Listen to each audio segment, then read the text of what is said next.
We have Governor Greg Abbott joining us online. Governor, I want to welcome you to the conversation here on CBS 11 News at 4. Also, Chief of the Texas Division of Emergency Management, that is Nim Kidd. Gentlemen, thank you for joining us today. Governor, let me start with you. You tweeted just a short time ago, and I actually hit you back with a question, and I'm so glad we get to talk right now. You talked about 200,000 or so in the state of Texas coming back online with power. What about those in North Texas? How many of those numbers apply to us? Sure. First, if you look at the tweet that I just issued after that, right before coming online here, I was just informed by the Texas Public Utility Commission that it now looks like it's more like about 500,000 more residences are coming back online. And the reason for that is because of the reason that caused the shortage. And that is the shortage of power was caused by the private providers who generate the power that provide it to ERCOT. They were literally frozen overnight. And as they have been able to either unfreeze it or make repairs, then they've been able to restore power.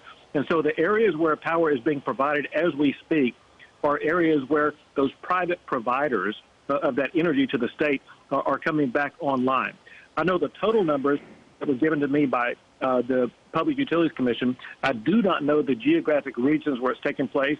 I do see some notifications arise from places like San Antonio and maybe even some around the Dallas region, but I don't have a block by block or zip code by zip code explanation of where power is being restored. And Governor, that's fair. It's 500,000 coming back online. I'd certainly love to know if you knew that info, but it's fair to not know it at the exact moment. But can you speak to my question to you? Actually, I don't know if you saw it on Twitter. Was this a bit of, you know, prior to all of this, we reported the warning that we could see rolling blackouts because of all of this and the expectation of the storm and the strength and the low numbers on temperature.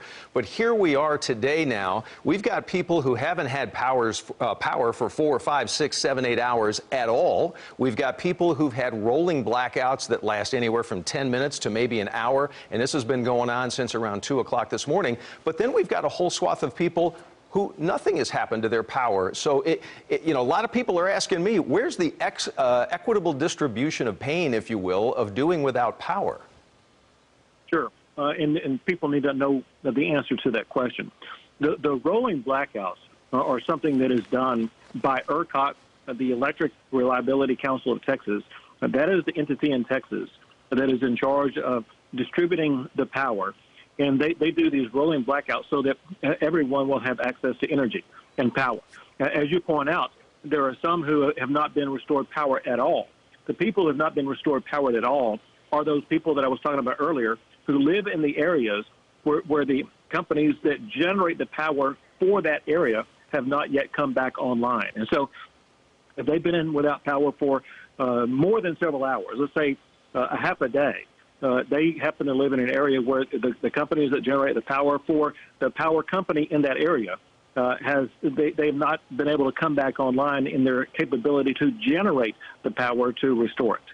All right, Governor Abbott, thank you. Chief Kidd, let me bring you in real quick. So we're heading into a night now. It is 13 degrees in North Texas as we speak. It's going down to a predicted low from our weather team tonight of 0.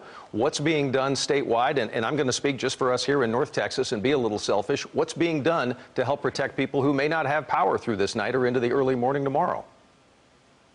Yeah, Doug, thank you for that. You know, life safety is always our #1 priority, whether it's keeping people off roads or stopping the slips and falls outside that are making so many 911 calls.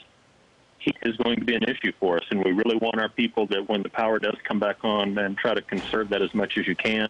Use the blankets where you can. And more importantly, we have over 135 warming centers open across the state of Texas, 25 of those just in the Dallas-Fort Worth area right now. Your local 311 will have the addresses for those. We'll get you out a map so that you can share it with your viewers as well. And if you need to stay warm, get to one of these warming centers tonight. You have plenty of first responders that are out there. The governor's put 3,300 troopers out there. Texas Department of Transportation, Texas Military Department, our Parks and Wildlife, Texas Forest. There's no reason that people should not be able to get to a warming center tonight. Well, listen, gentlemen, we all know it's a brutal cold, but it's also, as we know, a dangerous cold and life-threatening cold. Governor Greg Abbott, thank you for your time. Chief Nim Kidd, thank you very much for your time, and we appreciate the update.